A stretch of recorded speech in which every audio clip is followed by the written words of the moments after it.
Thanks everyone for coming out. Super excited to be welcoming John here into the tower and for our second speaker series of the semester. John is the founder and CEO of MassChallenge, and just a quick stat, the alumni of MassChallenge have actually raised over $4.3 billion in funding, generated over $2.5 billion in revenue, and created over 121,000 total jobs. So please give him a warm welcome as we welcome John. All right. Thank you, guys. I'm psyched to be here. I kind of can't believe I haven't been here before. Like when you said come to eTower, I was like, I don't know what that is. So, because I've been on the Babson campus probably like 20, 25 times. We have a ton of Babson alumni and startups that come through. So and employees even and stuff. So I'm surprised I haven't been here, but I'm psyched to be here. So thanks for having me. So let me give you guys. I want to start by mostly I want to tell you guys the founding story because I think that is the best way to understand what we do and why we do it, and it's also the most illustrative anecdote for people that are launching new businesses because you get a little flavor for the complexity and the randomness and the joy and terror of launching stuff. But I also want to just make sure you guys know what we do. So let me start with just the quick high level. Here's what we do, and then I'll take you guys back in time a little bit. So MassChallenge is the largest startup accelerator in the world. And the most startup-friendly accelerator in the world. So we have graduated over just about 2,000 startups. As of this year, they've raised over $4.3 billion, generated over $2.5 billion of revenue, and created over 121,000 jobs. 2,000 graduates is more than any program ever, right? And Y Combinator, Techstars, they're all much older than us by several years. So we are this year we graduated 449 startups, 2018. So we are the largest at scale, and each year we're taking bigger and bigger steps than everybody else. And I can talk about why if you want to later, but actually you'll get a little flavor for why. When I give you the founding story. So it's a competition-driven model. We give away millions of dollars of cash prizes every year. This past year was over $3 million. I'm not even sure exactly how much. We gave $1.65 million away in Boston through the main accelerator program. And then we also had $500K each, or $500K in the health tech vertical accelerator. And this year we'll also give away $500K in the fintech accelerator.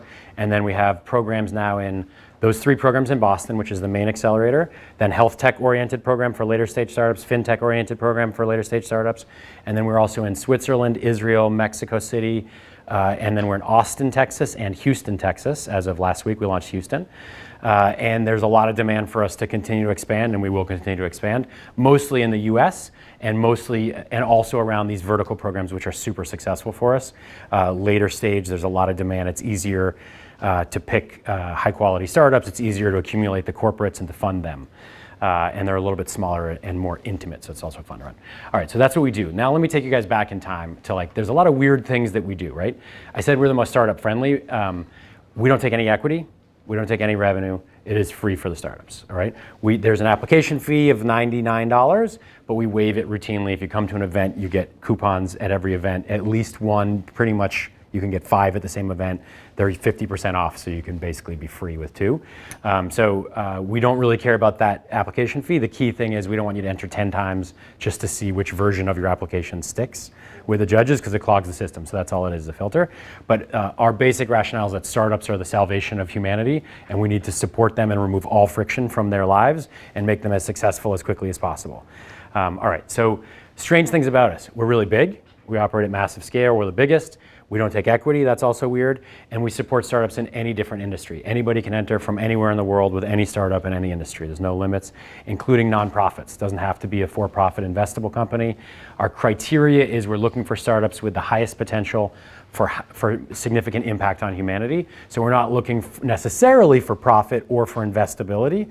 Generally, if you're going to have really high impact and it's a for-profit company, it's also going to be investable and have profit potential. And it's two sort of elements. One is we want to, if you're going to be the next Red Cross, we also want to support you because that also has huge value for humanity, even if there's no profit in it. But also at the early stage, you're best off not obsessing about profit. You're much better off obsessing about what is the problem that you're solving and then attacking that problem ferociously. And if you come up with a really good solution, people will probably pay you for it, right? So you'll figure that part out later. If you obsess too much over profit, you might be able to make some money, but it will be probably small, quick, a quick hit and move on. It probably will not have lasting impact on humanity. So that's why we use that as criteria. All right, so now let me rewind and tell you guys the founding story. This would be the more interesting part, but I need you guys to have that that part first. All right, so we launched in 2009. I graduated business school in 2007, and I wanted to do startup stuff. I fell in love with startups at school, but I also graduated with $150,000 worth of student loans, and I don't have a trust fund, so I got to go get a job. And so I went to Bain & Company, and I worked as a consultant. And my idea was I'll go through the first big bonus, and then I will get the fuck out, and I will go do a startup. All right, and because I don't want to be a consultant, but it's good training. I'll get a good brand name on my resume. I'll get trained in like hardcore business fundamentals, understand how all the business school stuff gets applied in practice, and then and I'll also make some money, and I'll pay down my loans, and then I'll have the freedom and bandwidth to do what I want to do. Problem is I graduated 2007, so first big bonus is December 2008, which if you guys recall was like the end of the financial universe, right? So the Dow was dropping 300 points a day every day for months. The December 2008 was essentially the exact midpoint of the straight down free fall. We didn't hit bottom until March of 2009. When I graduated, when I was at business school, I won the MIT 100K business plan competition. It was still the 50K then, but we won it anyway, and with 2 engineers. And part of the prize was we got to ring the opening bell at the New York Stock Exchange, which is pretty cool. And the day that we rang it in May of 2007, the Dow was above 13,500. And by December 2008, it was below 9,000. So that's 4,500 points off. And that happened almost all of it within like 3 months, like super fast, right? And then by March 2009, just a few months later, it was below 7,000. And that's where it hit bottom. All right, so December 2008 comes around, and my whole plan is to get this bonus and get out, right? And I am increasingly hating this job. Like, Bain's a great company, and I have no problem with them. I think it's an excellent, no, I really don't. I admire it, it's well run, there's smart people there, it really is a good place. I'm just not a consultant. Like, I'm an entrepreneur, and I don't follow instructions well, and I thought consulting would be a good fit because you do like these 6 months engagements. And in fact, I went into the private equity group within Bain. So not Bain Capital, but Bain & Company that works for Bain, like Bain Capital would be their customer. And those are like 3-week projects. So I thought, oh, I'll always be on something new and different. I have a short attention span, but it'll stay interesting because I'll always be on different projects. The thing is, consulting is just a methodology. Every project is the same. You do like there are maybe like a few flavors of projects. Like, is this a cost-cutting project? Is this a new market entry project? Is it we're buying this company, can you value them project, which is what almost all private equity is. So you do like market sizing, you do some data analysis, you run some surveys, you have like a sort of a checklist of shit that you do, and it's always basically the same. So you have a different team, and there's a slightly different dynamic, and it's a slightly different market, but it gets boring pretty quickly because you're not really supposed to care about that company or really understand the market. You're supposed to gather sufficient data to provide a compelling case for what your argument is and get the hell out and move on to the next project and just keep raking in. And so I hated it. I just basically, short stories, I hated it. And if you have a really good manager and a really good team, it's okay. And I had a lot of fun in some of them, but the last project I was on, approaching December 2008, was a larger project. It was a general practice, not a private equity, and I think we were totally destroying that company. Like, we had the wrong answer. The manager was scared and confused, did not know what she was doing. The team was therefore working until like 3 in the morning and back in the office at 5, and just like you're banging your head on something that you're not solving, and it was like super stressful and terrible. I felt physically ill going to work. So you got to get all this context. I was like.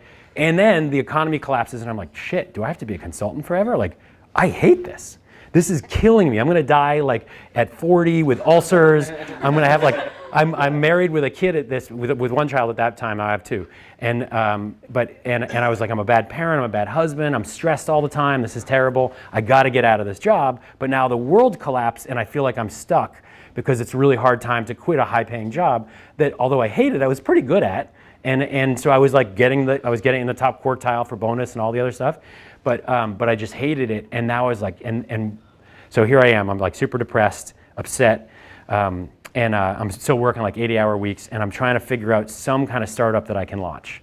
So I convinced my wife to take our son for the weekend and just give me like the entire weekend to myself after an 80-hour week of being pretty useless and grumpy and difficult already, and saying, let me just brainstorm ideas. I'm really good at business ideas. This is my strength.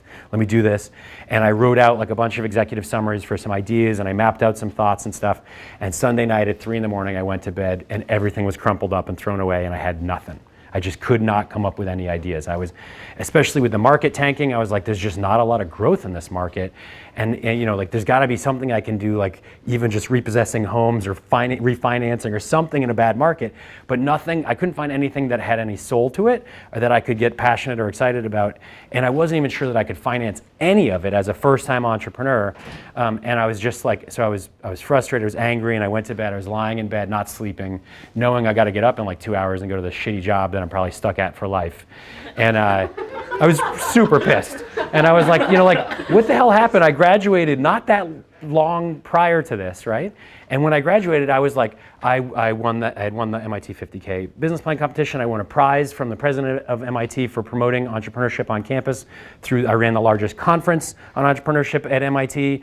I had gotten into Bain & Company. I also won this case competition from A.T. Kearney and I was like, I am the fucking superstar. I'm like the shit. The world is my oyster, and I will have all sorts of like, this is gonna be great. And I skipped over, but prior to this, my entire 20s, I was just drunk idiot wandering around. Like I did not have my act together, and so I finally got my act together. I like graduated from a top school, and I was so fired up, and then the world just shit the bed. And I was like, God, fuck, and I was like, fucking Wall Street, just like so greedy, right? Like what happened was just greed. Like $50 million bonus isn't enough. Like that's not, you gotta have a $100 million bonus. Like, you know, and collapse the entire like financial system, and it's talk like the next Great Depression and 10 years of loss and maybe the end of the Western economic model altogether. Like this is it. And this is like my time when I arrive and all this shit goes down. And now I have to be a consultant forever. And I'm lying in bed like, this fucking sucks. Like, and I'm angry and I'm like, you know, it sucks because here I am, I want to start a business. I want to solve problems. I want to create jobs. I want to create growth. I want to create wealth. I want to do, this is exactly what we need at that point in time, and yet it's too difficult to do. And if I can't do it with an MBA from a top program and like prize-winning MBA, then we're screwed because then nobody can do this. Like then it's over. Like this is the end. And I was like, shit, like somebody's got to fix this. Like, or we're screwed. And then I kind of half fell asleep and I woke up with this adrenaline shot to the heart moment, like a Pulp Fiction, right? And like, just like wide awake, like super aware, and with this realization, I'm somebody. Why don't I fix it? Why don't I do that? That will be the problem that I'll solve, is I'll fix I'll make it easier for people to launch businesses. And no matter what, like even if I fail, I'll meet a ton of amazing people. I'll be trying to address a major problem. I'll meet a lot of other people that are trying to start businesses. Maybe one of them will be good and I can join that business, or maybe I'll find somebody else who's willing to fund this type of initiative and I'll find some other way to turn that into a business somehow anyway. So let's just go after the problem and I'll try to figure it out. And in fact, and then I thought, you know, I went to MIT. It's one of the most prolific sources of startups in the history of the world. And what do they do that's so effective and smart and great? And so I basically borrowed everything from the MIT model. The MIT 50K business plan competition became kind of the centerpiece. Competitions create structure and urgency. They sort of force you to write down stuff that you had in your head but you weren't going to do, but now there's a deadline, so you got to actually write it down and think it out, right? And then there's judging, so you get feedback, so you have to go through and pitch and build that deck, and you got to form the team because that's what they're telling you to do, and so it just creates this like structure that compresses time, and it helps you to filter out the crappier ideas, the ones that aren't going to make it, from the ones that are maybe going to make it, from the very best of the best that really have a shot. And the world loves, sort of like human psyche loves competitions. There's winners and losers, there's drama, and so people will watch it, and then that will get press and media attention, and that will get corporate interest, and like all this stuff started to make sense to me. So I went and I started to pitch it, and basically that is how MassChallenge happened. I've been running as fast as I could ever since then. The original model was pretty similar to what we do now, but just by default, I'm a MBA and a Bain guy, so by default it was a for-profit. I'm like, I'm starting a business, of course it's a I didn't even think that. It just was naturally, obviously, a for-profit. I never considered doing it as a nonprofit. But as I tried to build out the strategy, I couldn't figure out how to how to make it really high impact. Like, remember, I set out with this goal that like somebody's got to fix the economy. Like, you have sort of basically two fundamental responsibilities as a business or as a person, as a university, as any kind of entity. One, at a really simplistic way, one is you have to do or make something that people want, right? You got to improve the world in some way. You got to create new value that wasn't there already. So it could be as simple as just like taking in flour, water, berries, and sugar and making turning it into a pie, and now it's more valuable than the various ingredients alone. So you're adding value to that and creating value. So making pie is like creating value. And then you also have a second responsibility, which is you have to capture some of that value to sustain the organization and reward the people that contributed to making the value, right? And that makes it sustainable over time. But the thing is, like, we've become obsessed with capturing value. Right? That's like taking a slice out of the pie. And we're so obsessed with taking the biggest slice out of the pie for us, for me, right? So how do I, and this is like, I'm sure you guys have learned Porter's 5 Forces or heard of it, right? As a strategy framework, or supposed to be for studying the rivalry within the competition within an environment. And, but basically it teaches you to screw your customers, screw your employees, screw your suppliers, make sure there's no substitutes for your product, essentially to become too big to fail. Is the end lesson of that when you play it out. It has become too big to become so big and dominant that you can give the president the finger on live television and they can't do shit about it. You can literally tank the entire global financial system and nobody will go to jail, everybody will get a bonus, everything will be fine because you are simply too dominant to dislodge or disrupt. And that is a really shitty model. Like, that's a bad model for society. Those people do fine. That's great for them. But it's not a good model when you propagate it broadly to everybody as the model. It's a much, much more powerful lever, and everybody wins when you focus on creating value. When you're making more pie, you're creating a more inclusive environment, a more inclusive economy, right? Because if you're going to increase the size of that pie, that means you have to bring new people into the economy. People who aren't already serviced as part of the economy, they have to start buying stuff too, which means they have to have some money, which means they got to have some jobs, which means you got to keep broadening, and this means that it becomes a bigger and bigger pool shared by more and more people. And guess what?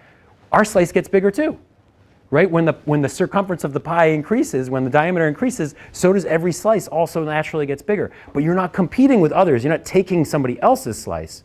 You're giving them a slice. Right? And this is a much better model. It's more aligned with how the human spirit operates. Like, people are naturally creative and want to create. People, yes, of course, we also have, many conflicting parts of our personalities, but we're not. I don't think that at our core we are drawn to conflict. I think we are more drawn towards creation and problem solving. And so this is more tuned with us, and it is less competitive and disruptive. It's much less prone to destroying the economy, and et cetera. So this is the right way. So we set out to do that and designed MassChallenge as a pie creation factory. The idea being, look, if you want to reorient society towards value creation, startups are the most concentrated form of value creation. In fact, like, even if a startup wants to be a dick and capture lots of value, they can't. They simply do not have the power to extract profit. Like, for at least 5 years, almost every startup for at least 5 years will be losing money. They will be investing money into the system. They will be providing, and if they're going to survive at all, their product or service has to be at least 5 times better than whatever the incumbent product is, or nobody will notice or care because they won't take the risk on the small, new, little product. It has to be radical improvement, which means that if you can tilt the economy more in the favor of startups and generate more and more people that want to launch startups and have creative ideas, you're going to be solving problems at 5x the pace that we're doing without startups, and you're going to be generating rapid growth and wealth and jobs, and you're going to be shifting success onto the part of the economy that is naturally inclined to be thinking 10 years in advance, because the startup is not going to matter for 5 or 10 years at least. So you're inherently orienting yourself towards the future, and that is our mission and what we set out to do. And so we said, all right, how do we do that? We'll launch the largest ever competition, and we'll say, look, if we're going to get out of this, recession globally, the United States has to get out of it. This is still the largest, most innovative economy on the planet.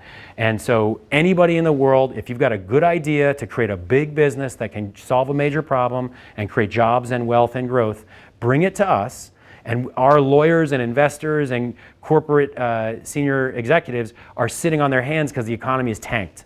So like half of them are out of jobs, office spaces are empty, all of the input for startups are in like plentiful supply. So we will get you those for free and make sure that you get the most rapid access to accelerating your business to succeed as possible. And we ask nothing in return except that you succeed at your business. You just focus on your business, grow it, solve a problem that matters for humanity, and then everything else will take care of itself. And that's why we are super large, why we don't take anything from startups, because those are like the saviors, right? We want the corporates to pay for it because they're extracting, right? We'd rather have that money get paid back and reinvested into the creation of new pie. And that's why we work with startups in all different industries too, because I don't care where the innovation comes from. I'm not trying to foster one specific industry. If it's the next great nonprofit that's helping feed people that are hungry, awesome. If it's the next sports tech that's going to prevent concussions, awesome. I really don't care what it is, as long as the startup is passionate about it, then it's probably a problem that's worth solving, and we'll just let the market figure out which ones matter and which ones don't. So since then, as I mentioned, we've grown pretty phenomenally. We've had a lot of really fun startups come through. I'm having a blast. I was mentioning at the beginning, this is our 10th year. I haven't done anything in my life for 10 years except be married.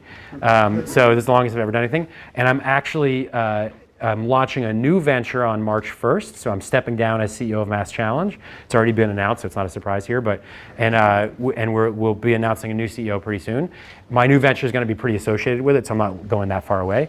But part of the thing that has been frustrating for me is I really set out, I really wanted to work closely with startups, and now I'm running an organization and I'm like raising money and operating and traveling around launching new offices, which is fun. So I'm being the entrepreneur, which I also like, but I really don't get to work that closely with my startups anymore.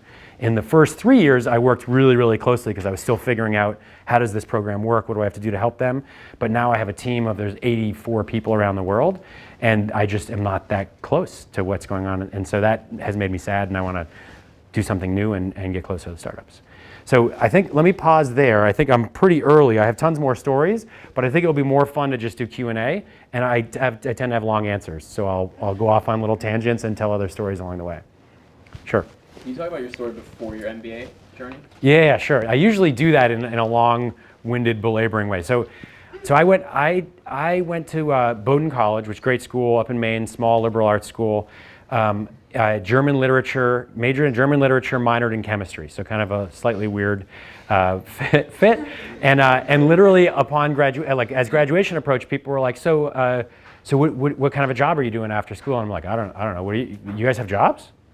When did when did that happen? And like I literally just didn't pay attention at all. And school was coming, and I was like, I didn't think about jobs at all. I was just going through school and learning. And then, so I had to think quickly, like, what the hell am I going to do? So I went and did a master's degree in Europe because I spoke German really well. And I kind of thought maybe I'll be a diplomat. I'll use my German and I'll be like work in diplomacy. And but mostly I did the master's degree because I knew my parents wouldn't disown me if I was studying, and this would be a good excuse to go party in Europe for a year, right? And I would look like I was learning, and I would improve my German because I'd be in Germany, so that'd be great. So I did a master's degree in Berlin, which is a great fucking city, and I stayed there for an extra year after it because I was having too much fun to come home. And I just like translated on the side and didn't really do that much. I would literally do a translation job, bring it into the office, they would pay me cash, and then I would go out and spend that cash. And once I ran out of money, I would go back to the office really hungover and be like, do you have any more work for me? And then I would go and I just like literally would work and when I had zero money until I had money, and then I would spend it and party. And I had a blast, and I did that for a while, and then I eventually got bored, and I decided I should come back. I got to get serious. Like I should get a real job. I got to get on a plan. So I thought, all right, if I'm going to do diplomacy, I'll do some like stuff at the UN. So I went to New York. I got an internship at the UN. Didn't pay any money. So I'm living in New York City with no money, translating on the side to like I made probably like 17 grand the whole year. Barely survived, living in like a rent-controlled apartment with a bunch of other Bowdoin guys. And was desperately poor all the time. Like I remember I couldn't take money out of my account because I never had like even $5 worth. Like I couldn't get enough for a bill to come out of a machine. And so it was kind of a struggle. I didn't love New York. I mean, it's a great city, obviously, but it's hard to be really poor in New York City. So then I decided I got to come back up to, and also I figured out at that time interviewing, like I interviewed an ambassador and talked to some people, and I realized like it is not the job that I want, because it's all about like bureaucracy and paper pushing, and you got to follow like directions really explicitly, and I'm terrible at all of those things. And so I was like, well, can I just jump to be the ambassador? That's the thing that I actually want to do. I don't want to do any of the other. And they're like, no, it's like a lifetime of suffering and turmoil, and you'll get stationed in like the worst places around the world for the like heart of your lifetime. And then maybe after 30 years of service, you might be eligible to become an ambassador, but probably some asshole will donate $1 million to the president and get like nominated ahead of you, and they'll have no idea what they're doing, and you won't get the job that you want. And I was like, oh, that sucks. I'd rather be the asshole, I think, in that scenario. So maybe I should go into business and do something else. And I thought, if I'm going to do business, I got to reset my career, because I'm a humanities guy and I don't know anything about business at all. Like, it's just this like kind of black box to me. I don't even know what does business mean? Like, what are the job titles, and like how do you start? So I thought, all right, I came back up to Boston, and I worked for a publishing company that translated German to English, and I ran the translation department, so I had people reporting to me. So I was like, I'll be a manager. And then I was like, I'll apply to business schools. So I did that. I got married, and I to a Russian woman who was living in Boston, and she was homesick, and I was bored, and I was like, actually no, yeah. What did I go before? No, this was after. So first I got another job. First I got bored at that job, and it was the height of the internet boom. So like the days of heady opulence, and I was on a flight home from Europe where we were pitching Porsche and trying to buy our software. We made like translated car repair manuals. I did all of Audi and Volkswagen repair manuals from 2000, from like 1998 to 2002. I did every single repair manual, not the owner's manual, like the fucking repair manual. And then, so I was trying to sell that to Porsche and BMW, and on the flight back, I sat next to a girl who was coming. We stopped in Amsterdam, and she was coming from Kenya, stopped in Amsterdam, and we joined each other, and we sat next to each other, and we cracked each other up the whole flight home to Boston. She was really funny and nice, and she was like, oh, she asked me about computers and technology and stuff. When we were talking, and I asked her what she was doing. She worked for a startup in Kendall Square, and she gave me her card at the end, and she was like, you know, you should come work for us. We're hiring. And I was like, well, she has computer security. I was like, I don't know anything about computer security. She's like, no, it sounds like you know a lot about computers, and we're growing. We're like tripling in size every month, so we're just hiring warm bodies. We own a house. Let's rent the house out. We'll just move to Russia for like 6 months or a year, and I'll learn Russian. We'll travel around, do fun stuff, and I'll apply to business schools. That'll give me like a lot of interesting stories for my essays. So we did that, and we moved to St. Petersburg and to the town where she's from, which is a small town called Pskov. I did like Habitat for Humanity, and then the startup called me back and said, dude, all your business is leaving because they want John to do that. I was doing training, and I was like, well, I'm done. I'm on this family thing, so sorry, deal with it. And they were like, can you come back for a month? And I was like, no, I made a commitment to my wife. I got values and stuff. I'm not gonna do it. They're like, we'll pay you double your salary. And I was like, no, did you not hear me? I got values. And this with my wife. This is my thing. It's my year off. And they're like, we'll pay you triple your salary. And I was like, all right, I'm on the plane. So I came back. That was the price apparently of my ethics. But I came back for a month, and I was earning a good salary already. So that was good money. I mean, I came back for a month, and I probably made like 50, 60 grand or something like that. And for a month's worth of work, like teaching Goldman Sachs, and like I was staying in like 5-star hotels in fancy cities all around the world. So it was fun, and I enjoyed what I did. So I had fun, and then I came back, and we traveled Europe over a month, and we spent 50 grand traveling Europe. We stayed in only like the nicest places. We got like we went to all the fanciest like restaurants and just partied away $50,000 in a month, because it wasn't real money. I mean, I was like, I wasn't supposed to have it, and so we just had fun. So that was a blast. And I applied to business schools, and then I got into MIT, and I came back, and the startup was bought by Symantec, and I worked there for like the 9 months before school started, and it was like soulless and terrible. But it was a paying job, and then I went to business school. So most of my 20s, that whole time when I was doing the translation and stuff, I was just shit-faced. I was just partied as hard as I could all the time. I don't remember. I think I drank and smoked dope every day from like 20, from around age 20 to probably like 28, 29, 30 maybe even. I think there was maybe like 5 days I wasn't stoned. And maybe. And it wasn't because I didn't want to be stoned. It was just I just like ran out of dope. So I was and I had fun, but it was like I was not a productive human being at all. And that was then I had this like wake up call that I was like, I am ruining my life. And it was and I like for a long time it was kind of I had like this existential crisis sort of where I was like, we're all life is meaningless, we're all ants and nothing matters, and like we're all in just this like swirling circle of dust and who gives a shit. Like, yeah, I'm sure I could go be successful and get a nice house with a picket fence in the suburbs, but who fucking cares? Like, is that even a meaningful life? And why would that matter to me? And who gives a shit? No, then I'm just gonna die and nobody cares. So I might as well just party. And that was like the conclusion that I came to first. But then you realize that like, wow, I'm gonna die in a sewer, like in an alley, covered in my own vomit. And this is not like a life worth living either. Like this does not make me happy. This is not like of long-term fulfilling nature. And then I sort of, so at some point in there, had like the deeper existential realization, which is, it is because it is all meaningless that you actually have the choice to do something that makes you happy. So, and the choice doesn't matter because you get to choose whatever it is. So you could decide you want to be like the modern day Genghis Khan and just go on fucking raiding villages and stuff. You could be a bank robber, or you could try to be Gandhi. You could do anything that you want, and so within that you actually achieve like proper real choice. And I thought at first about like bank robbery and crime because it seemed more fun, and like lives full of sin. But I could, but like in fact, I think if you're, at least for me, it may be unfair, but I think we're hardwired as people. Like it's not by virtue of the values of the universe, but like I don't think that I am fulfilled by criminality, and like it's kind of exciting and fun, the sort of like danger of it all, but it doesn't fulfill you. Like it leaves you pretty empty. And so I basically came to this realization and conclusion that we have the opportunity to be amazing, and why not try to be amazing? Even if you fail, you can still go drink yourself to death in the islands. Fuck it. But you might as well at least. It's like when you're on thin ice, you might as well dance, right? And you might as well take this opportunity with a pointless, meaningless life to inject it with meaning and do something exciting and amazing and complicated. And that was what I did before business school.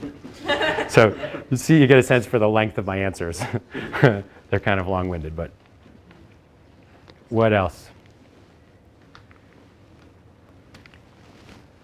So recently, it seems like you've been doing a lot of expansion with MassChallenge, expanding into cities and doing new vertical accelerators and whatnot. Can you talk a little bit more about where MassChallenge is heading next? I know you won't be CEO, but I'm sure. Yeah, no, we've put a lot of thought into it, and I think there's pretty good consensus. So the just quick backdrop on, like when we set out from the beginning, it was always we were looking for global domination. We always wanted to be massive, scalable entity, and part of it is just like the business realization. I think I really learned this at Bain more than in business school, but it's pretty obvious, I guess, inside. But pretty much every industry of all time, relative market share is directly correlated with profit. Right, so the more market share you have, if you're a monopoly, you have all the profit. You get to set price and you dictate the rules of your industry, right? So that's an extreme example. And if you have 90% market share, like De Beers, right, you have massive control over the ecosystem, and you also have massive profits. The smaller you are, the less profit power you have, unless you're in a really niche industry or you have specific pricing power due to like extreme quality or something like that. But even in that scenario, if you can scale that, you will get more profit than you could without the scale. So Matt, that was part of it, was the business logic that we should do the right thing for humanity, but we also have to be professional about doing that, and that means we need to gain as much market share as we can so that we have more impact and influence. It wouldn't be profit for us, we are a nonprofit, but it would mean that we can have more impact than we would otherwise.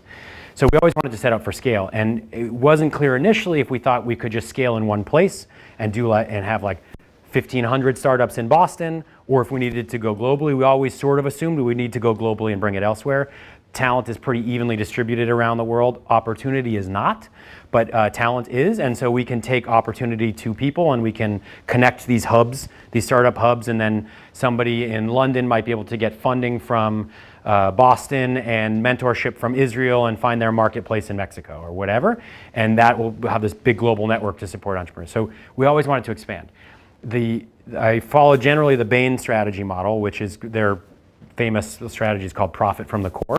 And there's a whole series of books on this by this guy, Chris Zook. But profit from the core, basic concept is you need to be dominant at least at one thing. You got to be good at anything and to have any chance of sustainable success, you got to be absolutely dominant at one thing. You got to be number one or number two in one element of your business. That's your core. So it could be like you're dominant in men's running shoes in North America. That's like your Nike, and like you are the number one business at that. You have the most market share. Then you can use that to enter into adjacent businesses that are as similar as possible to your core. So you could start selling women's running shoes in North America. It's only a slight change. You have just a different customer, same product, same market. Or you could take it to Europe, go to a new geography, but same men's running shoes. Or you could do men's running clothing and enter a different product to the same customer in the same market. Right, so you have these axes that you could spin down, or you could even go up or down the value chain. So you could say, well, we only design and sell. Now we're going to open storefronts, or we're going to actually manufacture, or we're going to source the raw materials, or whatever. So, we did that axis analysis, and we figured we would expand it through geographic adjacencies was the most logical, and that we would do that in the U.S. first because those markets are the most similar to Boston. We would start in Boston, where we were strong ecosystem that was a little bit struggling and not as strong as Silicon Valley, New York, even though we were the original Silicon Valley. And so there's still like a chip on the shoulder, and then we can play off of that. And it's not quite as competitive as Silicon Valley or even New York. So we would be able to gain market share and use this as our core hub and then expand from there. So we thought we'd expand around the US first. We tried in New York and North Carolina first. And in New York, we found like a superiority complex. Basically, they were like, oh, I'm sure that works in Boston, that's cute, but Boston is fucking nowhere. And nobody gives a shit about Boston. And by the way, the Red Sox fucking suck. And then we'd be getting into like arguments. And so we found like there was not an interest in us going to New York. Literally, the statements were, obviously you want to come to New York, but we don't understand why New York would care about you. That was like, we got that like 6 or 7 times. And I was like, we are the biggest in the world. There was like no interest. And we're like, all right, fine. And I think like we don't have houses in the Hamptons, so we can't penetrate that like elite market in the same way that the children of billionaires in New York can do. And so it is hard to get into that. We went to North Carolina, we found the opposite problem. We had inferiority complex. Goddamn Northerners are gonna come down here and teach us how to run our ecosystem. You think we don't know what we're doing? We're like, we're trying to partner with you and connect our ecosystems, but they became a turf war. They were scared that we were gonna try to steal away their startups and stuff. And we were just struggling. And around that time, the Prime Minister of the United Kingdom, David Cameron at the time, came to visit Boston and visited with the Governor Deval Patrick, who was a big supporter of ours.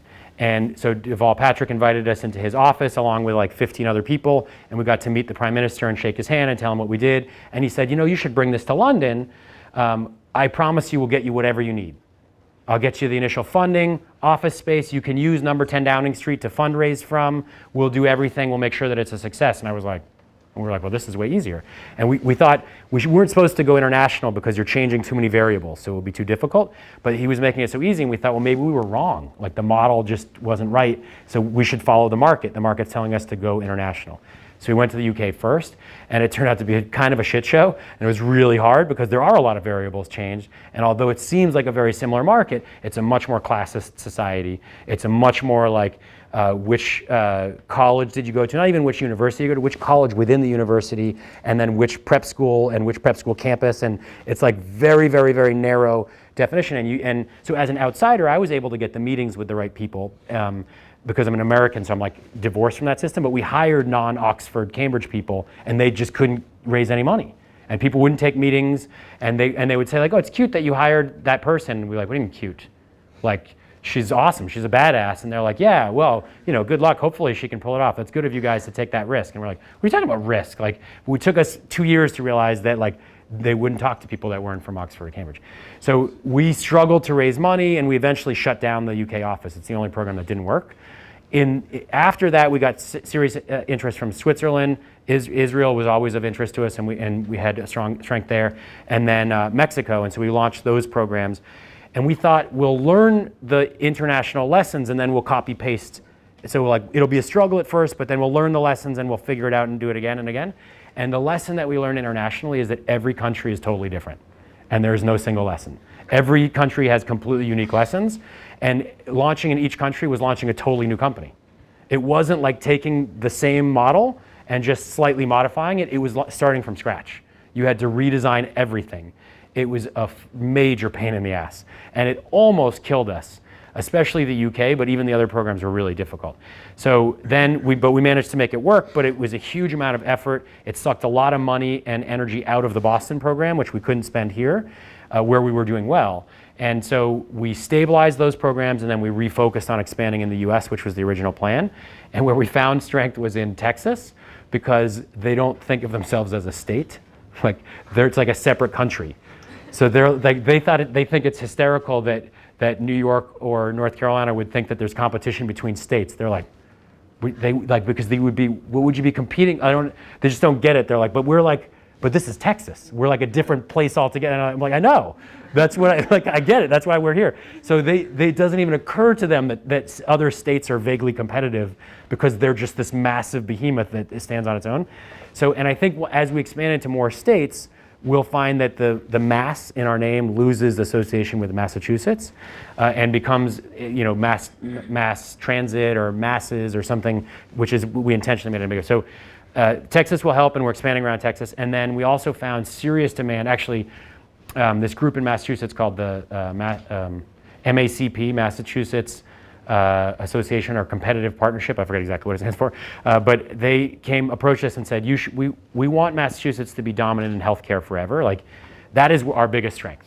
In healthcare innovation, this is Mecca. There is nowhere in the world that is better than Boston. We have Harvard Med School. We have we have the Mass General Hospital. We have the best hospitals in the world. We have the best universities in the world, and we have the best research in the world. And we have produced a huge number of success stories in this area. Silicon Valley does not do healthcare innovation the way that we do, right? We are better at that. We're better at biotech. We're better at all of that stuff. So these guys got together. It's a bunch of like CEOs and government figures, and they said, we want to maintain that edge, but we think the future of healthcare is digital. And we're not number one in digital. We're good. We're maybe number 3 or number 4, but we're not number 1. And it's possible that Silicon Valley or New York or somewhere else could overtake us could leapfrog us in the digital world and then render our strength irrelevant 10 or 20 years from now. So we want to heavily invest in digital healthcare to make sure that we stay ahead and maintain that edge. So we want to run an early stage accelerator among many other investments we're making, but we don't know how to do that when you guys run it. And we were like, no, we do generalist things and we're expanding around the country, so thank you, go away. And they were like, we'll give you money. And we were like, no, that's okay, we really don't want to do it. And they're like, no, literally, we'll give you any money that you want. Like, we guarantee you no downside. You name a price and we will allocate that for multiple years. We'll get all of the top companies to sign up. We'll get people on your board that you want. And they made it like impossible to say no. And we reluctantly said yes, thinking this is just like how we went international. It's going to fuck us up. It sounds like good because the market's pulling us, but we're following not the strategy. And we got all frustrated. Turns out it was genius and brilliant, and we're super happy we did it. And then we got all this demand to do fintech, and that has been even easier and higher margin, higher demand from the startups, and we're able to provide a lot of value to the startups because we have like a much more tight coupling with the corporate partners, so we can add a lot more value for them. They have to be later stage, so we won't only go to that model. We'll maintain the early stage, which I think is the more charitable, important aspect of our work. But I think the later stage vertical stuff can fund the early stage expansion in part, or at least that part can stay break even and we can still invest in growth with the later stage stuff. So that's where we'll see growth is more early stage programs, primarily in the US. We would only do international if there's like an enormous amount of money or it's a really strategic location that we want to do. But mostly around the US where we will invest and make it work. And then these vertical programs. And I think for those, we're ready to do probably defense tech and sports tech. So we might do both of those this year, like late in the year to really run the program next year, but launch them. Sure. So after you decided to live a more meaningful life, when did you realize that entrepreneurship was what you were looking for? Was it before you decided to go to business school? Yeah, I know it was before business school, and then business school really drilled it home for me. So I thought, because part of me was still torn. I think I had this epiphany, this realization I should do something meaningful. But I also thought, like, at least I should get rich, right? Like, I was like, as a backup plan, at least that's better than being, poor and shitty in an alley and drunk. And so at least if I'm rich, it'll be a high class drunk. So I was still a little bit torn. I wasn't like fully, my conviction wasn't pure, I guess. But I thought either way I should go to business school. And then when I got, honestly, it was at MIT, like I just met so many amazing people. And I knew that I was interested in potentially in startups, but maybe I would just go to I would just go to strategy consulting and then become a CEO and live like a fat, rich life. And that even running a company I didn't have to care about, but I would care about my life, and that would be fun. But like I went to a mixer on the MIT campus, on the engineering side of campus, not the business school side, where they have awesome parties on the business school side, but on the engineering side, and it was literally the worst party I've ever been to in my life. It was like a big gymnasium. It was actually the Walker Memorial, if you guys know the campus. But so it's like a gymnasium, and there were 2 tables with like I think 2 balloons and some streamers laid on the table and apple juice, and there was like a boombox on the floor playing music, and there was like maybe 10 or 12 people in 3 groups just standing and looking at the floor. And I walked in, I was like, whoa, shit, this is terrible. So, but I was like, all right, I got to meet some people and then I'll leave and go back to a better party on the other side of campus. So I went up and I was like, hey, hi, how are you? And I introduced myself and I was like, what do you guys do? And they're all undergrads. And I was like, so what do you do? And the first guy was like, oh, I developed a system to remove arsenic from drinking water using 2 plastic buckets and rusty nails, and it costs less than $2 to produce. And then I developed a system for entrepreneurs to sell this door to door in Bangladesh to address the largest mass poisoning in the history of the world. And it's going to prevent 40,000 children from going blind in the next 3 to 5 years. And I was like, holy shit. Like, whoa, damn. That is like, you must just be like the most amazing guy on campus. That's incredible. And I was like blown away. And then I was like, what's the next guy? I was like, what do you do? And he's like, oh, I created an airborne wind turbine that generates electricity 60% more efficiently than turbines on the ground because wind speed is much higher up in the air, and it fits on the back of a tractor trailer truck, and it's tethered to the ground. And this will mean that our soldiers we don't have to truck gasoline through Pakistan, and because we can bring it to a remote place and you can have power anywhere in the world, or we can bring it to places that are off the grid in sub-Saharan Africa and deliver power for people. And I was like, holy shit, that's awesome. And then the next guy, and he was bringing solar thermal energy to sub-Saharan Africa, built a system that's made out of used car parts and bicycle parts so that it could be repaired locally, and it cost less than $300 to produce, and could bring lights to villages that are off the grid, and then kids could read at night so that they could actually study and learn. And I was like, holy shit. And I just kept going around, and they were all amazing. And then they were like, so, and what do you do? And I was like, I was thinking I might be a consultant. And I like felt shame, kind of. And I was like, I didn't know that we were allowed to be amazing. Like, I didn't know that that was a possibility for real. Like, I thought like countries don't address those problems. Like, massive corporations don't solve those problems. And you guys are like 20 in a freaking lab, and you're really awkward. Like, they're smart, but I'm like, yeah, okay, you guys are smarter than me, I get that. You're better engineers than I'll ever be. But like, you are so socially awkward. I'm way more effective person. I can get way more shit done than you. And so if I put my mind to it, like, I could accomplish these things. And like, so that was really when I knew, like, I want to do startup stuff. I want to be innovative and do something amazing and new. And the consulting, if anything, will just be a path to get some money and get through it and then move on. And I would have done it straight out of school, but I graduated with all the debt and all that stuff. So, but that's when it was obvious to me. It was that moment was the real epiphany that I wanted to be amazing. I forget. Somebody here had a question too. Yeah. So why did you? This is kind of like off the root, but why did you make the fintech challenge like later? Yeah. So those ones are really, so all of the corporates want vertically specific not all, but most of them want vertically specific programs, because they're like, look, I'm a financial services company. I don't want to fund frickin' clean tech innovation because it is not helpful to me. Like I can't acquire them, or they can't be a customer or a partner or something. So yeah, at scale it's okay because you're like, look, we have 128 of them, a bunch of them will be fintech. And so they'll fund into that, but there's still part of them that doesn't feel like it's explicitly for them. So they would much rather fund a program that's only fintech. And we've resisted that because you're like, then we're only gonna get like rich industries, and it's sort of like you're propagating the status quo. Like we're not gonna get as much disruption. And I don't really know which industry to pick. Is it you just go after the richest industry and you go to fintech, or should we focus on clean tech because there's great innovation opportunity, or health tech or whatever? And so we just decided to go general, and we resisted this pressure as feeling like we were selling out to the corporate partners and not taking care of the startups. And so where it made sense for us was after we had enough alumni graduated that we were like, we actually have over 1,000 startups that we would still love to help, that still need our help.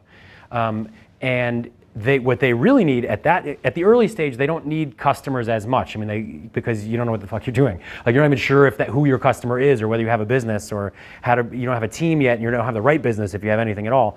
So, but at the later stage, they've got a real business. They know who their customers are.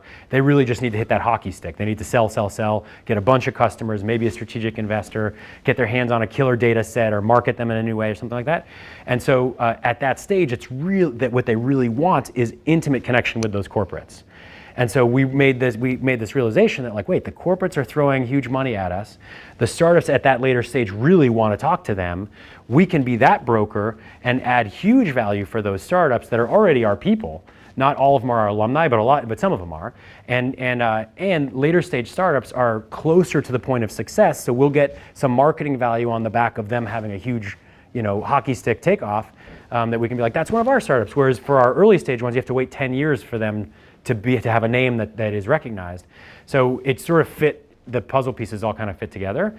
And then the margins are just huge for us. So it's our biggest cash cow. And we use that to fund everything else. So. So I've had the pleasure of your health tech vertical. Woohoo!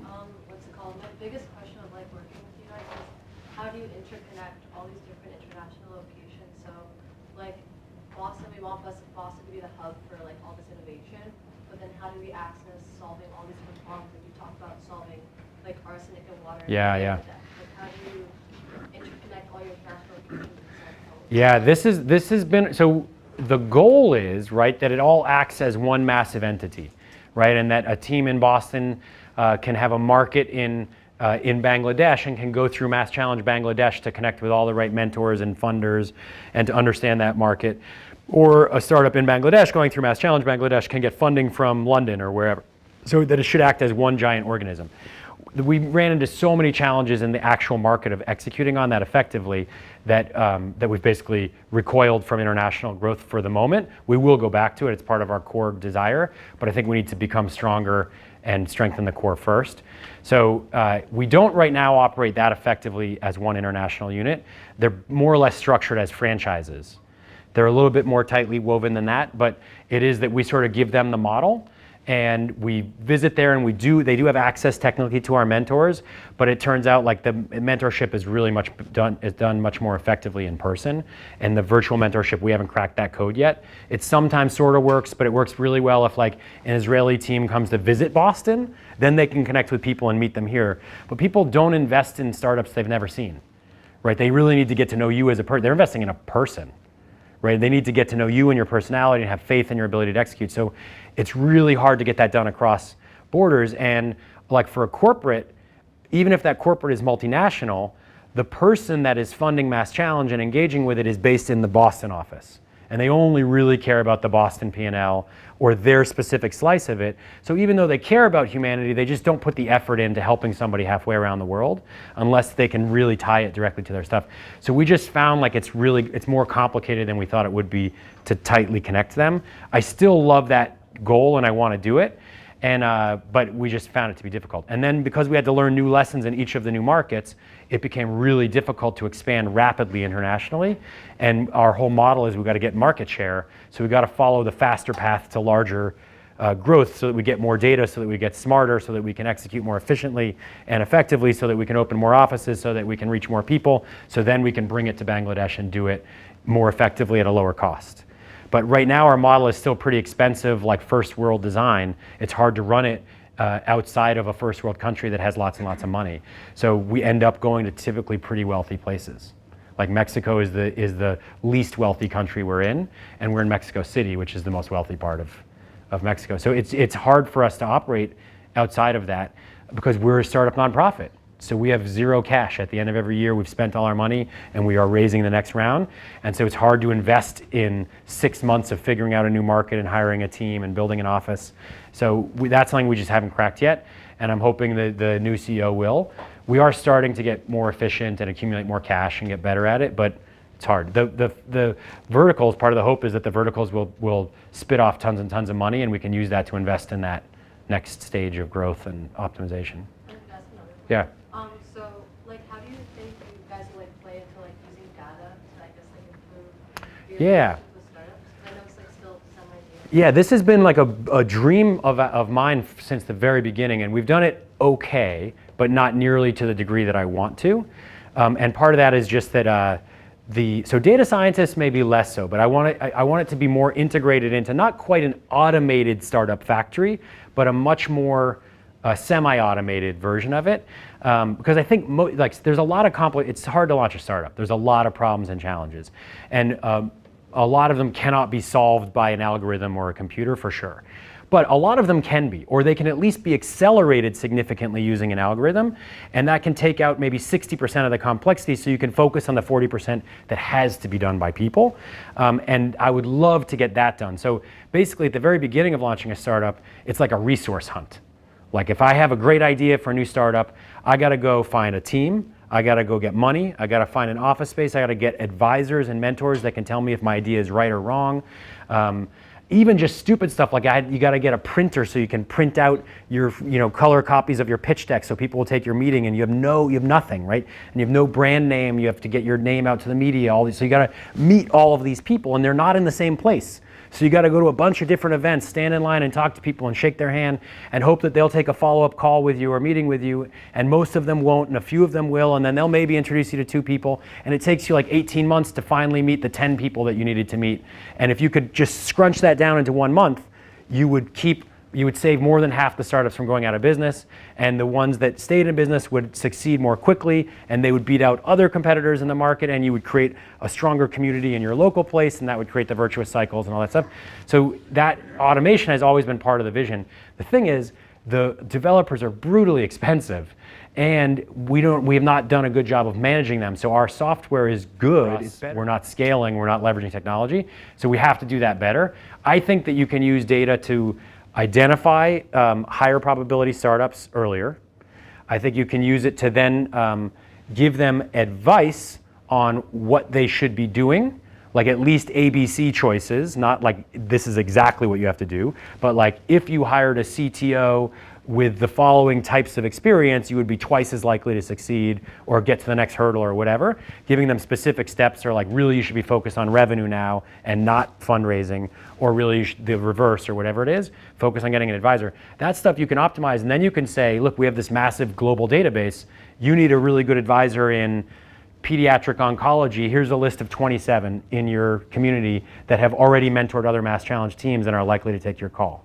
Right? And ultimately, you can even do a little bit of basic personality profiling and say, and these 5 are the ones you're most likely to get along with. When you meet with this one, ask them about fly fishing, because you guys share that in common, right? Like you can get data to a really great, so you can use like what Amazon is using to market products to you, but instead to help you build a really effective team and gather the right resources. That's always been my dream and vision, but it's super hard to execute. Like I don't know how to build software, and we've spent probably $10 million on software that sucks, that I wouldn't buy for $1 million. And it's still, again, better than most of what's out there, but most of what we've spent it on is learning, is doing it wrong and learning. So we just got an awesome CTO, and I think we're making a lot more progress now, and I'm hopeful that that will improve rapidly, but we'll see. Let's do one last question. Sure. Hi, I'd love to hear about the transition between your 20s in school and then becoming a boss, specifically like any mistakes you made as a new boss and how you built company culture? Yeah, I was pretty much winging it. I didn't really study up or get much advice. I kind of, I was a boss. It was a weird first boss job because we translated car repair manuals. Like it's a nice office on Broadway. It's not Broadway. It's on Mass Ave in Cambridge, and between Porter Square and Harvard Square. It's like a really beautiful Victorian yellow building, and they had like a garage in there where they had like the first Audi TT in North America was there, so they could take it apart and test the manuals and things like that. So the people that worked for me were mostly native German speakers that were mechanics. And I was a non-native German speaker that had experience translating into English, and so I could do the English part of it, but I'd have to go to them to get advice on how to translate it. But they were like rough mechanic types. Like they did not have a lot of patience for my like fine wordsmithing. So I remember I went to one of them, this guy Peter, people used to joke that he could bench press a transmission, which is really heavy for those of you who don't know. But like he was this massive beefy guy and just had no patience. And I went to him and I was like, so I'm not really sure how to translate this. I think it is if there's a leak in the manifold, then and he literally grabbed me by my shirt and held me up against the wall and he goes, nobody gives a fuck, John. You put down if the cocksucker fucking leak, replace the goddamn motherfucker. Okay? You got it? Fuck you. And then left, and I was like, okay. If the guy was like cocksucker leak, so those were the people that worked for me. And I just like tried to stay alive and I